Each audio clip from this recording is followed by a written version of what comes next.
Ош облусунун Өзгөн районунда кой кайтарып жүргөн 8 жаштагы баланы сел агызып кетип каза болду. Кырсык 11-майда орун алган. Жаандын кесепетинен тоодо сел жүрүп, мал кайтарып жүргөн бала агып кеткен. Анын туугандары таап алып ооруканага алып барган учурда каза болгон. Кокту колоттордон түшкөн суу айылды да каптап, эгин талаларга зыян келтирилген.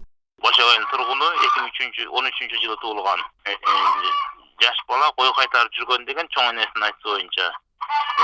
Ошол сел агындарынан алып кеткен деп энеси чоң энеси өзү таап өзү көрүп калганда өзү алып келген. Сага жеткичең ал бала тилекке каршы көз жумган экен.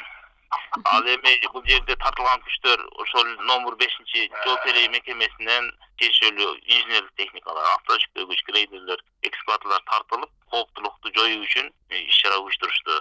Табиаттын мындай кырсыгы Карагулжа районуна караштуу Сары булак, Каракочкур, Ак Кыя айылдарында да жүз берген. Нөшөрлөп жааган жамгырдан улам кокту колоттордон аккан сел 159 короону каптап, анын ичинен 45 турак үйдүн жер төлөөсүнө суу толгон. Бүгүн алардын чыгымы эсептелип чыкты. Жалпы табият кырсыгы 4 миллион сомдук зыянга учураткан.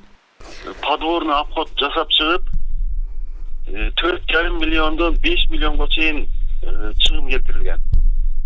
Андан сырткары жабыркаган суу чарба башкарма каналдарынын жана ички чарбалык Минтранстын жолдорунун чыгымдары эсептелип бүт элек, алар толук калыбына келтирилгенден кийин актылашат. Бүгүнкү күндө азыр экскаваторлор салынып, каналдарды, жолдорду калыбына келтирүү боюнча атайын техникалар иштеп жатат. Сары булак айылынын тургундары мындай абалга кептелишинин себеби каналга көпүрөнүн убагында курулбаганын жүйө келтиришүүдө. Сел келди, бул селдин кесепети ушул жана көпүрөбүздүн курулбагандыгында бийик көтөрүп бербегендигинде болду. Бул көпүрөнүн алдында бир 50 үйлөр бар да. Каналдын алдында жашайт 50 үй.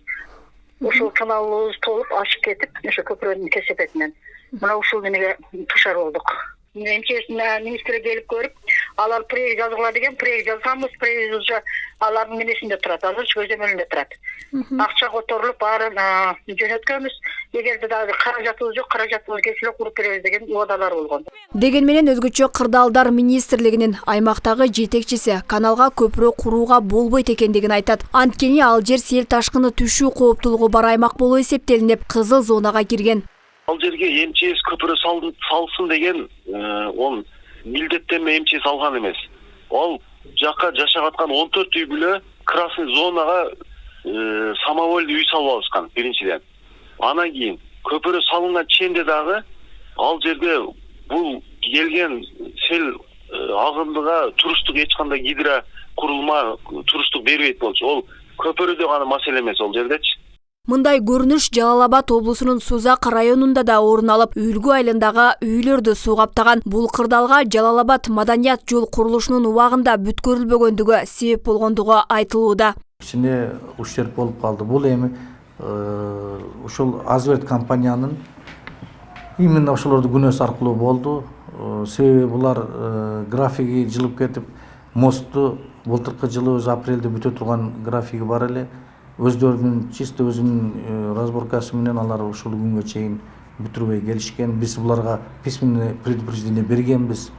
Мындай жазында сел көп болот, суу кетет, карагыла деп.